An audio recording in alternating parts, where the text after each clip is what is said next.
எலுமிச்சம்பழத்தை வெட்டினா அது பலி கொடுக்கறதுக்கு சமமா? ஏன்னா அமாவாசை நாட்கள்ல எல்லாம் நிறைய பேர் கந்திருஷ்டி கழிக்கிறதுக்காக இந்த விஷயங்கள்லாம் பண்ணுவாங்க. எலுமிச்சை பழம் பூசணிக்காவெல்லாம் வெட்டி நீங்க சுத்தி போடக்கூடாது.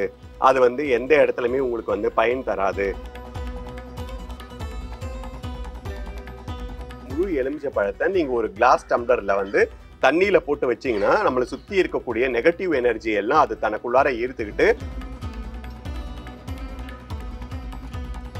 எலுமிச்சை பழத்தை நீங்க வெட்டி அதுல விளக்கு போடுறதுல எந்த ஒரு பயனுமே கிடையாது. ராகு காலம் யமகண்டம் அப்படின்றது ஒரு நல்ல விஷயமா இல்ல தீமையான விஷயமா? இல்ல, எல்லாருக்குமே ராகு காலம் யமகண்டம் தீமை செய்யும் அப்படின்னு நம்ம சொல்ல முடியாது. யாருடைய ஜாதகத்துல யாருடைய நேரத்துல அது தீங்கு அப்படின்னு இருக்கோ அவங்களுக்கு மட்டும்தான். வெள்ளிக்கிழமையில யமகண்டத்துல 3 நாள் யமகண்டத்துல விநாயகர் வழிபாடு அப்படின்றது உங்களுடைய காரிய தடைய தகர்த்தெறிந்து அதை அனுகூலம் ஆக்கி தரும்.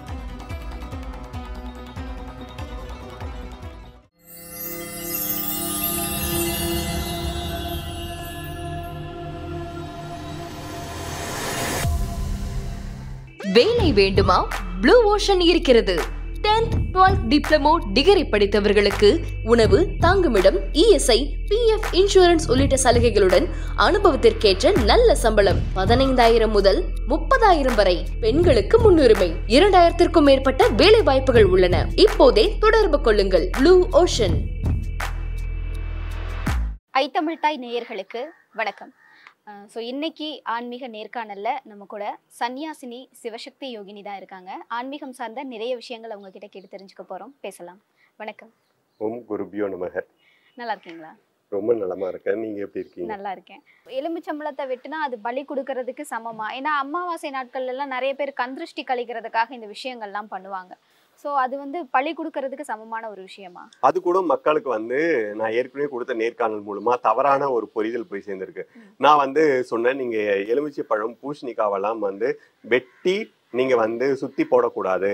அது எந்த இடத்துலயுமே உங்களுக்கு பயன் தராது அப்படி சொல்லி. ஏன்னா நீங்க அமாவாசை எல்லாம் பாத்தீங்கன்னா பூசணிக்காவை இப்படி முக்கோணமா வெட்டி அது உள்ளார குங்குமம் போட்டு காசு போட்டு அதை குத்தி அதுக்கப்புறம் கற்பூரம் வைத்து சுத்தி போடுவாங்க. அதே மாதிரி எலுமிச்சை பழத்தை 2ஆ வெட்டி அதுல குங்குமம் தடவி அப்படி பண்ணுவாங்க. எலுமிச்சை பழம் அப்படின்றது ராஜகனி அப்படின்னு சொல்லுவாங்க.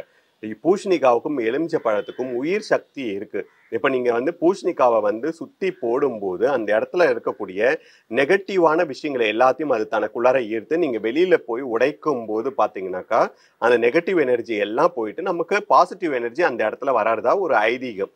அப்ப நீங்க அதை வெட்டும் போதே அந்த இடத்துல அதனுடைய உயிர் சக்தி போயிடுது. அதுக்கப்புறம் நீங்க வெட்டி குங்குமம் போட்டு காசை போட்டு கற்பூரம் வச்சு சுத்தி உடைக்கிறதுல எந்த பயனுமே கிடையாது. அதனாலதான் நான் சொன்னேன், நீங்க பூசணிக்காய் சுத்தி போடுங்க, ஆனா அது முழு பூசணிக்கால கற்பூரம் வைத்து சுத்தி போட்டு உடைங்க. முழு எலுமிச்சை பழத்துல நீங்க கற்பூரம் வைத்து சுத்தி போட்டு அப்புறம் நம்ம கையால நசுக்கி நம்ம 2 பக்கம் தூக்கி போடணும். இதுதான் நம்ம சுத்தி போடுறதுக்கான முறை. நம்ம வீட்டிலேயே நீங்க பாத்தீங்கன்னா எலுமிச்சை பழத்தை முழு எலுமிச்சை பழத்தை நீங்க ஒரு கிளாஸ் டம்ளர்ல தண்ணியில போட்டு வச்சீங்கன்னா நம்மளை சுத்தி இருக்கக்கூடிய நெகட்டிவ் எனர்ஜி எல்லாம் அது தனக்குள்ளார ஈர்த்துக்கிட்டு அதுல இருந்து பாசிட்டிவ் எனர்ஜியை அதை வெளிப்படுத்தும். நீங்க நிறைய இடங்கள்ல பாத்தீங்கன்னா கிளாஸ் டம்ளர்ல எலுமிச்சை பழம் போட்டு வச்சிருப்பாங்க. முழு நம்ம கோயில்ல கூட நீங்க எலுமிச்சை பழத்தை ஊசியால குத்தி மாலை போட்டு போடுறதுல ஒரு பிரயோஜனம் கிடையாது. முழு எலுமிச்சை பழத்தை தான் நீங்க கட்டி மாலையாக போடணும். சுவாமிக்கு நீங்க கொடுக்கறதும் முழு எலுமிச்சை பழத்தை தான் கொடுக்கணும்.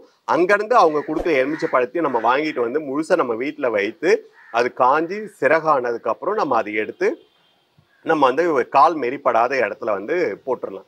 இதுதான் நான் சொல்றது. நீங்க பூசணிக்காய் காவு கொடுக்க கூடாது, எலுமிச்சை பழம் இது காவு கொடுக்க கூடாது அப்படின்னு நான் சொல்ல வரல. ஆனா அது எப்படி பண்ணணும் அப்படின்ற அந்த முறையோட நம்ம பண்ணும்போது அதற்கான பலன் நமக்கு கிடைக்கும். ஆனா இப்ப கோவில்கள்ல எல்லாம் கூட எலுமிச்சம்பழம் அதுல விளக்கு போடுவாங்க. 7, 21 அந்த மாதிரி கணக்குகள்ல விளக்கு போடுவாங்க. சோ அதுவும் பண்ணக்கூடாது. அது ஏதோ அறியாமையில முன்னாடி எல்லாம் பண்ணியிருக்காங்கம்மா. ஆனா என்னோட கருத்து, இது மத்தவங்களுக்கு எப்படின்னு தெரியாது, என்னோட கருத்துப்படி எலுமிச்சை பழத்தை நீங்க வெட்டி அதுல விளக்கு போடுறதுல எந்த ஒரு பயனுமே கிடையாது. இப்போ கோயில்கள்ல கூட நீங்க எலுமிச்சை பழத்தை புழிஞ்சி அதை விளக்காக்கி அதுல நீங்க ஏத்துறது சரி இல்லை. நீங்க ஒரு அகல் விளக்குல நீங்க நெய்யோ நல்லெண்ணெயோ இழுப்பெண்ணெயோ விட்டு நீங்க வந்து விளக்கேற்றலாம். அதுதான் நமக்கான நற்பலன்கள் கொடுக்கும். எலுமிச்சை பழத்தை முழு எலுமிச்சை பழத்தை சுவாமியின் பாதத்துல வைக்க சொல்லி அதை வாங்கிட்டு வந்து நம்ம வீட்டில் வைக்கும்போது நமக்கு ஒரு பாசிட்டிவான வைப்ரேஷன், பாசிட்டிவான எனர்ஜி நமக்கு கிடைக்கும். அது நிறைய நன்மைகளை கொடுக்கும். அதனால இந்த நிகழ்ச்சி மூலமா நான் மக்கள் கிட்ட தெளிவா நான் வந்து இதை சொல்லிக்க விரும்புறேன். ராகு காலம் யமகண்டம் அப்படின்னு ஒரு விஷயம் இருக்கு. பொதுவா இந்த நேரங்கள்ல எந்த நல்ல விஷயமும் பண்ண மாட்டாங்க. இது வந்து நல்ல காலம், இது வந்து கெட்ட காலம் அப்படிலாம் பஞ்சாங்கம் பார்த்து சொல்றாங்க இல்லையா? ஸோ ராகு காலம் யமகண்டம் அப்படின்றது ஒரு நல்ல விஷயமா இல்ல தீமையான விஷயமா? இல்ல, எல்லாருக்குமே ராகு காலம் யமகண்டம் வந்து தீமை செய்யும் அப்படின்னு நம்ம வந்து சொல்ல முடியாது. யாருடைய ஜாதகத்துல யாருடைய நேரத்துல அது தீங்கு அப்படின்னு இருக்கோ அவங்களுக்கு மட்டும்தான். என்னுடைய கருத்துப்படி யமகண்டம் அப்படின்றது வந்து எப்படின்னா, உங்களுடைய காரிய தடைகள், யமகண்டத்துல விநாயகரோட வழிபாடு அப்படின்றது காரிய தடைகளை வந்து தகர்த்து எரியும் அப்படின்றது என்னோட கருத்து. இது நான் வந்து நிறைய பேருக்கு சொல்லி நிறைய பேருக்கு வந்து இது நடந்திருக்கு. வெள்ளிக்கிழமையில வரக்கூடிய 3 நாள்ற யமகண்டத்துல நீங்க வந்து விநாயகர் வழிபாடு, விநாயகருக்கு எங்க நீங்க விநாயகரை பார்த்தாலும் அவரை கையெடுத்து நமஸ்காரம் பண்ணி சரணாகதி அடையணும். அவரை சுத்தறதுக்கு வழி இருந்ததுன்னா ஒரு கற்பூரம் ஏற்றி அவரை 8 முறை நீங்க வலம் வரணும். நிறைய பேருக்கு வந்து வேலை கிடைக்கிறதுல பிரச்சனை இருக்கும். போய் கடைசி ரவுண்ட்ல வந்து அவங்களுக்கு வேலை கிடைக்காம போயிடும். எக்ஸாம், ஒரு பெரிய எக்ஸாம் எழுதுவாங்க, 1 மார்க் 2 மார்க்ல போயிடும். ஒரு விஷயத்த ரொம்ப நாளா முயற்சி பண்ணிக்கிட்டே இருப்பாங்க. அது திருமணமோ ஏதோ ஒரு விஷயத்துக்காக முயற்சி பண்ணிக்கிட்டே இருப்பாங்க. ஆனா வந்து முயற்சி பண்ணி தோல்வி அடைஞ்சிரும்.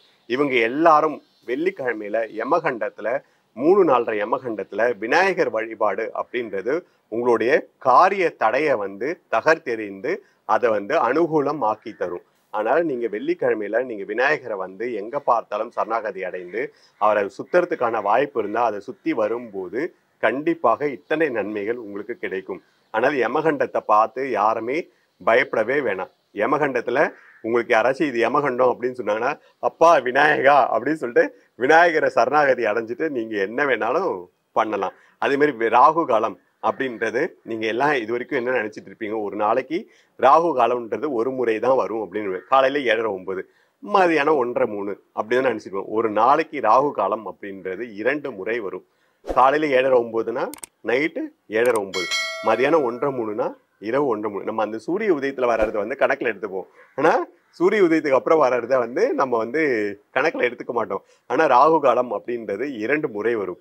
இப்ப நிறைய பேர் ராகு காலத்துல எலெக்ஷன் அறிவிக்கிறது, எலெக்ஷன் டைம் அறிவிக்கிறது, இந்த மாதிரி நீங்க பார்த்துருப்பீங்க. ஆனா அது நிறைய பேருக்கு தெரியாது. பெரிய பெரிய அரசியல்வாதிகள், பெரிய பெரிய பிசினஸ் பண்றவங்க எல்லாமே ராகு காலத்துல வந்து செய்வாங்க. ஒரு பெரிய ஸ்டெப் நீங்க லைஃப்ல எடுத்து வைக்கிறீங்க, ஒரு பிசினஸ்க்கான ஒரு பெரிய ஸ்டெப் எடுத்து வைக்கிறீங்க, இல்ல ஒரு அரசியல், ஒரு ஏதோ ஒரு பெரிய இதுக்கான ஒரு சைன் பண்ண போறீங்க, அதை நீங்க ராகு காலத்துல பண்ணும்போது கண்டிப்பாக வெற்றி அடையும். இது வந்து நிறைய பேருக்கு தெரியாது. ஆனா இது நிறைய பேர் செய்துட்டு இருக்காங்க, வெளியில தெரியாது. அதனால ராகு காலம் யமகண்டம் எல்லாருக்குமே கெடுதல் செஞ்சிடாது. யாரோ ஒரு சிலருக்கு அவங்களுடைய நேரம், அவங்களுடைய காலத்தை பொறுத்து தான் அந்த நேரத்துல வந்து நம்ம கொஞ்சம் அமைதியா இருக்கணும். அதுவும் அந்த நேரத்துல நம்ம வந்து கொஞ்சம் இறை வழிபாட்டுல இல்ல நம்ம எதுவுமே செய்யாம அமைதியா இருக்கணுமே தவிர மற்றபடி பயப்பட வேண்டிய ஒரு அவசியமும் கிடையாது. ஆனா நிறைய பேர் வந்து இதை பயன்படுத்தி அந்த தருணத்துல எக்ஸாம் அப்ளிகேஷன் ஃபில் பண்றது, அந்த நேரத்துல ஒரு பெரிய பிசினஸ் சைன் பண்றது, அந்த நேரத்துல வந்து நம்ம ஒரு பெரிய ஸ்டெப் எடுத்து வைக்கிறது, நல்ல விஷயத்தை அறிவிக்கிறது, இதெல்லாம் வந்து ராகு காலத்துல பண்ணும்போது நமக்கு நன்மைகளை தேடித்தரும். அதே மாதிரி யமகண்டத்துல வந்து நீங்க விநாயகர் வழிபாடு பண்ணும்போது உங்க காரிய தடையை வந்து தகர்த்தெறிந்து நீங்க என்ன காரியத்தை வந்து எதிர்நோக்கி நீங்க உங்க வேண்டுதலை முன் வைக்கிறீங்களோ அது செய்து தரும். இப்போ ஒவ்வொருத்தருக்குமே இஷ்ட தெய்வம், குலதெய்வம் அப்படின்னு இருப்பாங்கல்ல. ஸோ அதுக்காக விரதங்கள்லாம் இருப்பாங்க. ஸோ அந்த விரத முறை எப்படி இருக்கணும்? இல்ல, குலதெய்வத்துக்கான விரத முறை அப்படின்றது நம்ம சொல்லக்கூடாது. ஏன்னா ஒவ்வொரு வீட்டிற்கும் அவங்களோட குலதெய்வத்தை வழிபாடு அப்படின்றது அவங்களோட பாரம்பரியம் அப்படியே இருக்கும். ஆனா நான் வந்து எல்லாருக்கும் சொல்லக்கூடிய ஒரு விஷயம், இதை கண்டிப்பா எல்லாரும் பின்பற்றணும், எல்லாரும் எடுத்துக்கிட்டு தான் ஆகணும். ஒரு பெண் திருமணமாகி தன்னோட கணவர் வீட்டுக்கு வந்துட்டா அதுக்கப்புறம் கணவர் வீட்டோடைய குலதெய்வம் தான் அவளுக்கான குலதெய்வம் அப்படின்னு சொல்றாங்க. அப்படி கிடையாது. ஒரு பெண் திருமணமாகி போனாலும் அந்த வீட்டோடைய குலதெய்வத்தை விடக்கூடாது. அந்த குலதெய்வத்தை வணங்கணும். ஒரு ஆணுடைய தான் திருமணமாகி போகக்கூடிய குலதெய்வத்தையும் வணங்கணும். அவங்களுடைய குழந்தைகளுக்கு 2 பேருடைய குலதெய்வத்தையும் சொல்லி தரணும். 2 பேருடைய குலதெய்வம் கோயிலுக்கும் கூட்டிட்டு போகணும். ஏன்னா நம்ம பெரியோர்கள், நம்ம பரம்பரையில நம்ம முன்னோர்கள் எல்லாரும் வழி வழியா அங்க போய் வழிபட்டு இருப்பாங்க. அவங்க ஏதோ ஒரு காரணத்துக்காக அதை குலதெய்வமா ஏத்துட்டு இருந்திருப்பாங்க. அவங்களுக்கு கிடைத்த அந்த அருள் நம்மளுடைய சந்ததியருக்கும் கிடைக்கணும். ஒரு பெண் திருமணமாகி போயிட்டா அந்த பெண்ணுக்கு வந்து பிறந்த வீட்டுல இருக்கக்கூடிய எல்லாமே முடிஞ்சு போயிடுச்சு, அதுக்கப்புறம் எல்லாமே கணவர் வீடு தான் அப்படின்னு சொன்னதெல்லாம் எதுக்காகனா, அந்த காலத்துல பெண்கள் வேலைக்கு போல, அந்த காலத்துல பெண்களுக்கு வருமானம் இல்லை, எங்க எல்லாமே ஆணோடைய இதுல வந்துருமோ அப்படின்றதுக்காக தான் பிறந்த வீட்டோடைய எல்லா பொறுப்பும் கல்யாணத்தோட முடிஞ்சிருச்சு அப்படின்ற ஒரு மாயையை வந்து உருவாக்கி வச்சுட்டாங்க.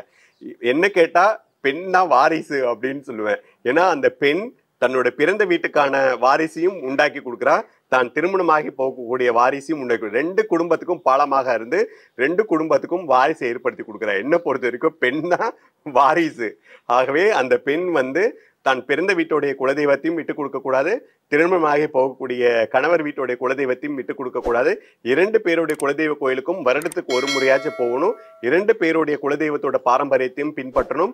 2 பேருடைய குலதெய்வத்தோடையும் குழந்தைகளுக்கு சொல்லி கொடுத்து அந்த பாரம்பரியத்தையும் நம்ம சொல்லி கொடுத்து வளர்க்கணும். அப்பதான் அடுத்த தலைமுறைக்கு நம்ம பெரியோர்கள் நம்மளுடைய குடும்பத்துடைய எல்லா விஷயங்களும் குழந்தைகளுக்கு போய் சேரும்.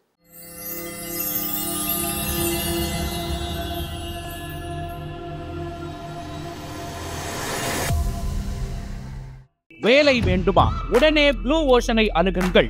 10th 12th டிப்ளமா டிகிரி என அனைவருக்குமான நல்ல வேலை, உணவு, தங்குமிடம், இஎஸ்ஐ, பிஎஃப், இன்சூரன்ஸ் உள்ளிட்ட சலுகைகளுடன் அனுபவத்திற்கேற்ற நல்ல சம்பளம் 15,000 ரூபாய் முதல் 30,000 வரை பெறலாம். பெண்களுக்கு முன்னுரிமை அளிக்கப்படும்.